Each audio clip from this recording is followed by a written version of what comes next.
Hello friends, welcome to the lesson 8 of vocabulary. If you have not seen the other lessons of vocabulary, so I request you to watch all these lessons since these lessons will help you to improve your vocabulary, to enrich your vocabulary, and you can score wonderfully in your IELTS, in your PT, in CELPIP. Okay. So let's talk about the first word of today. So the first word that I have taken is lucrative.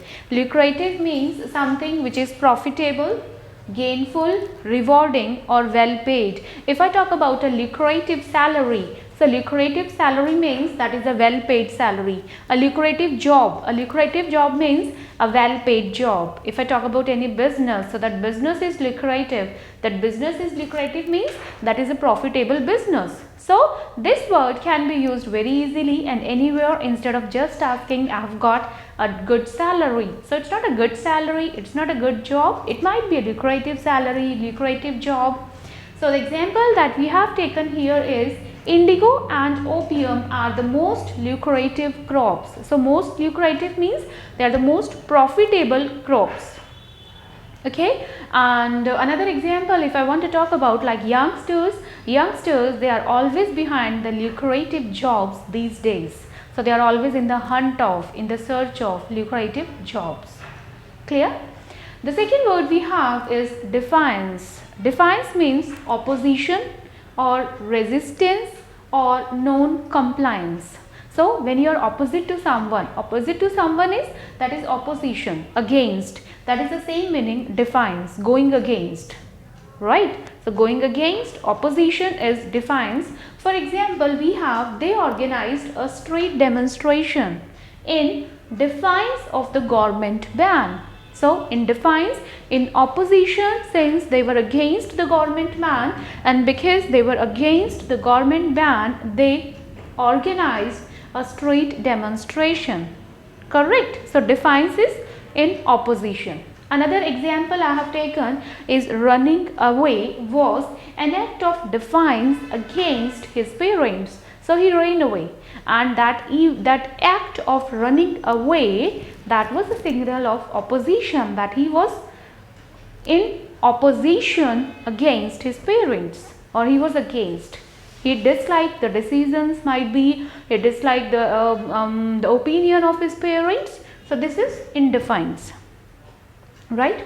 The third word we have, that is one of my favorite in fact, is conspicuous. Conspicuous means something which is noticeable, which is outstanding. Outstanding means that's quite prominent. It's as beautiful when you say it's very beautiful. It's very beautiful, it's outstanding. So you would say it's conspicuous. Then we have striking. Another word we have is remarkable, prominent and obvious. Obvious is something which is very clear.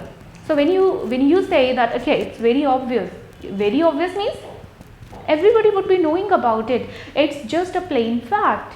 So no iota of doubt. When I say there is no denying to the fact, needless to say, and goes without saying that. So goes without saying, needless to say means there is no need to tell. Why? Because everybody knows about it, and if everybody knows about it, it is quite obvious. So for obvious also you have a very beautiful word, that is conspicuous. So conspicuous, how do we use it in a sentence? It is like, it is conspicuous, it is obvious that smoking is harmful to health. So everybody knows that smoking is harmful to health. Okay, so this is what? This is conspicuous, means obvious, clear, straightforward. And another, it is like outstanding, remarkable, noticeable. So for noticeable, there is another example that I have taken. The signboard was placed in a very conspicuous spot. So very conspicuous means it was a very noticeable spot. Everybody around could easily focus on that place and see that signboard, right? I hope that is clear, right? And I want you to learn this word quite nicely, conspicuous, prominent. Then we have this noticeable, outstanding, striking. So all these are excellent words. So you can start using those words. The next we have is deft. So deft is what? Skillful and clever. So if you want to say an expert of something, so an expert, a skillful person means deft.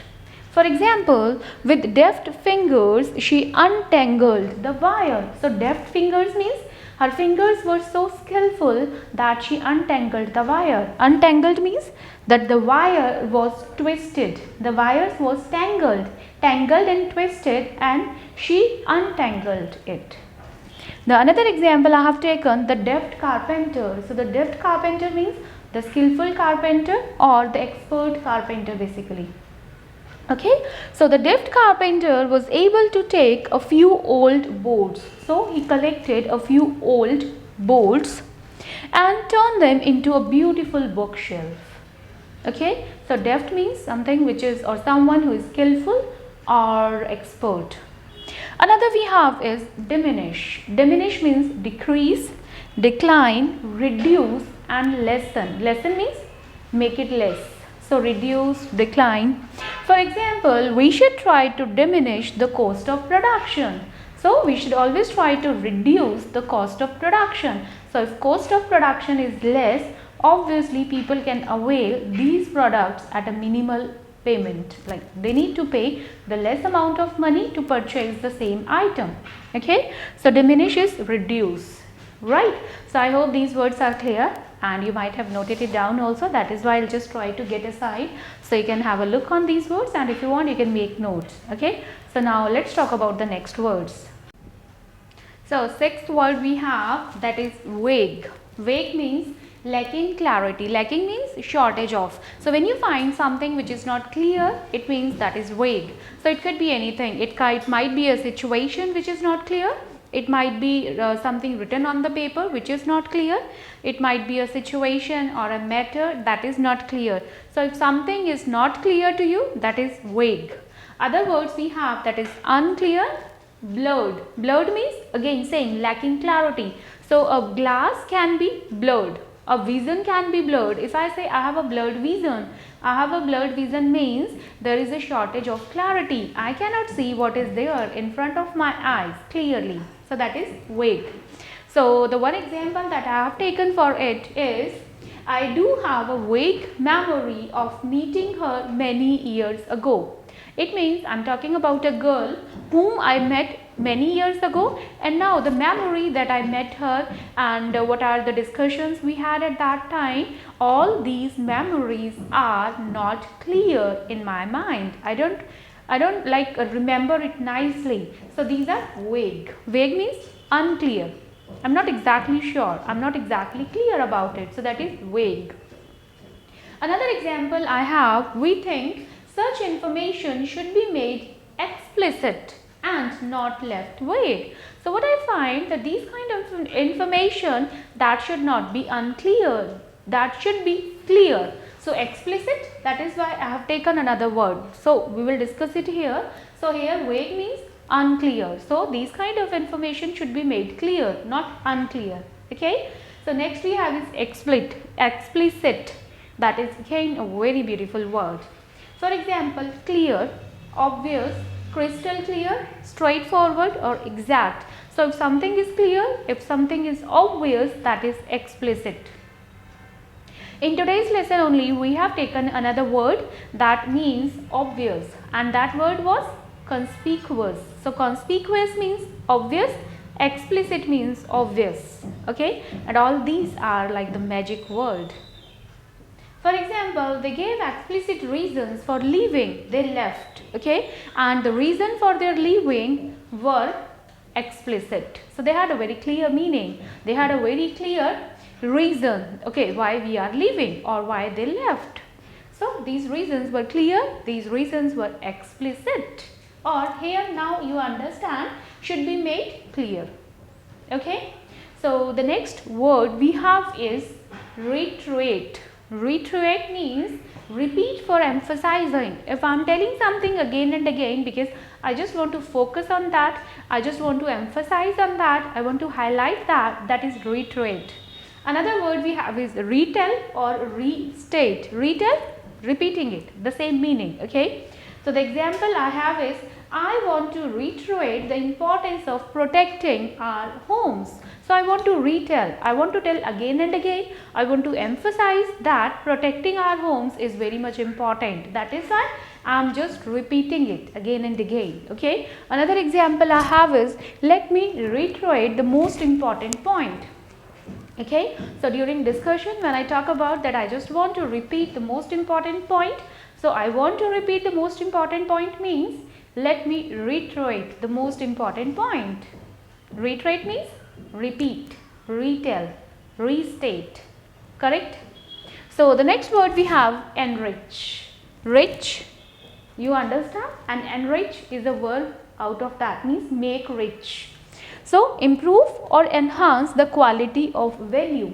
So it is not only make rich in terms of money, it is make rich in terms of anything. If I have a lot of knowledge, so it means I have enriched my knowledge. So knowledge can be make richer.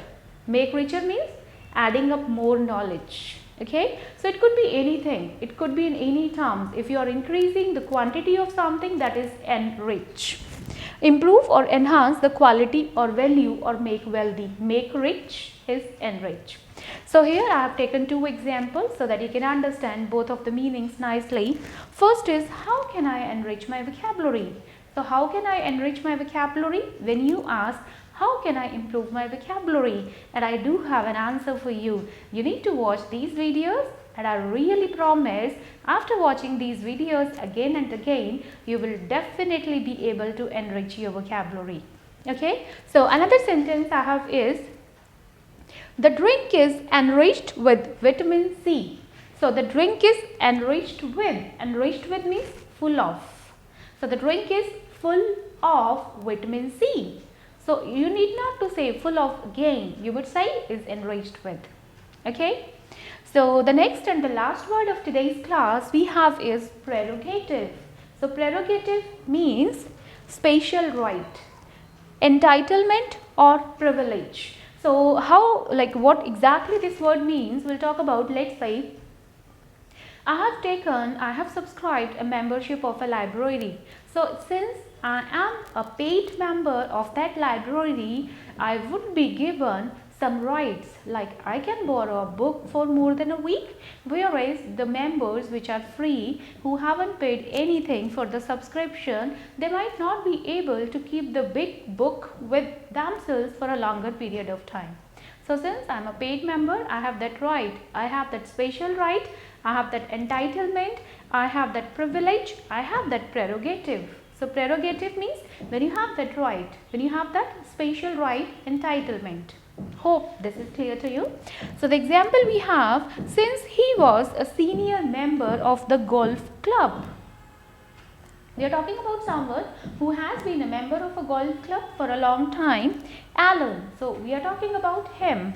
He had the prerogative, so he had that special right to reject new member applications. So whenever a new member is going to apply for the membership of golf club, being an old member, he has that special right to reject any application.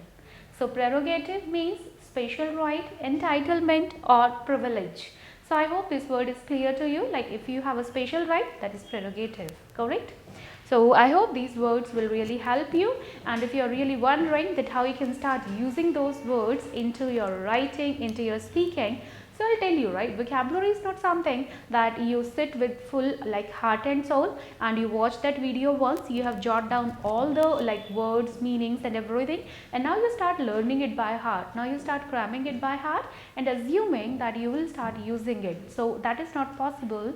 If you want to start using the vocabulary, so there you need to make a discipline of reading all such vocabulary words again and again. Might be reading those words, might be watching that video again and again, and that is my promise. If you watch the same video for 5 to 7 times consecutively, might be like repeatedly on the daily basis, I'll really assure you that you'll start using those words, because these words will be readily available in your mind and you'll start using it anywhere you want. Okay, so keep learning with me, and if you haven't subscribed, make sure you subscribe the channel and share those videos with your friends and other family members. So all the best.